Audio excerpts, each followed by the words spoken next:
At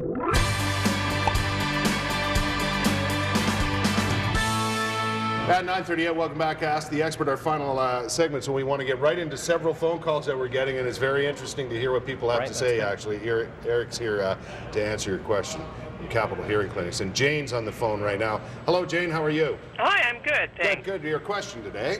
My husband is 47 years old and was born with nerve deafness in both of his ears. Right. And I was just wondering if there's any new devices that would be able to help him. New technology. Yes. Yeah. That's a really good question. So when we talk about nerve deafness, if you saw my last thing on the easel here, it showed the cochlea. So what's happening is you have no problem getting to the eardrum, the bones are all working fine. As we get into that cochlea and the little tiny cilia are trying to move and send that electrical impulse to the brain, somewhere between the cilia and the brain through that acoustic nerve, we're having some trouble. Now, you're asking me a hearing aid question. Right. Hearing aids are fantastic at raising the volume.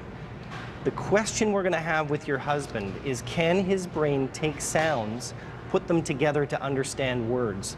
Because there's a difference between clear enough and loud enough. So the odd time we get people who will do a hearing test on, the audiologist will repeat words to them in a perfectly soundproof environment.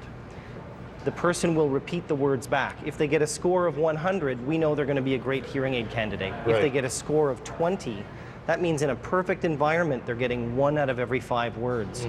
We'll give them a hearing aid to get as much of that as we possibly can, but they're going to struggle, and we need to, the more important thing there is counseling. Yeah.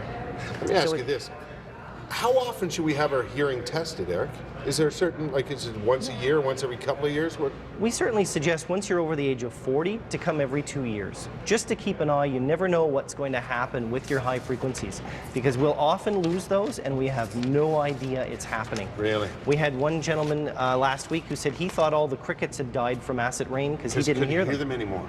No kidding. Oh, it was shocking. Do you think, I mean, you hear a lot of people say what or pardon me, and they say it over and over and over. Sometimes it's hearing loss. Do people get in that habit? They do get in the habit, and certainly when we, as soon as we fit somebody with a hearing aid and they can hear well, we'll often find them saying, what, pardon me? No matter what. And then we have to ask them, did you hear me? Yeah. And then they say, oh, yes, I did hear you, it's just my habit. I think I do it sometimes, yeah. You know what I mean? And Absolutely. I catch myself doing it and I go, oh, you gotta stop saying that, because Absolutely. you've heard it, you've just maybe... But when was your last hearing test? Chris is on the phone. Never. Chris is on the phone. Good morning, Chris. Hey. What's your question for Eric today? My question is, I'm 32 years old and I've gone to a lot of rock concerts and subwoofers, and my hearing's gone, and I was just wondering, is there anything I could eat to improve my hearing? Is there anything you can eat? Is that what your question was? Yes. Oh, wow. Hearing doesn't come back. Once you lose it, you've lost it. I would be very careful now. We have musicians' earplugs that you can use even for listening to music that'll allow you to hear all the tones at the same level.